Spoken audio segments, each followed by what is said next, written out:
All right, so I said I was just going to do pictures, but there it is, you guys. It's done. Wires behind the wall. See?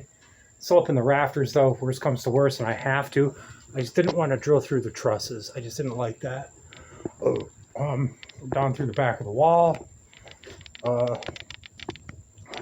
My cut was a little off because I'm a terrible woodworker.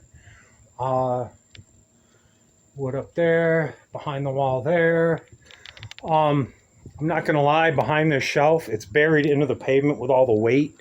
So I did not pull it out and put wood behind it. I did drill behind it, though. I got in there the best I could and drilled behind it. Everything is good. So now we can start the pallet wood top. See where we're going with it? Along there, along the top, just a two border all the way around.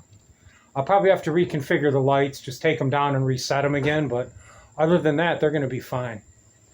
All right, y'all, we'll see you on the next one.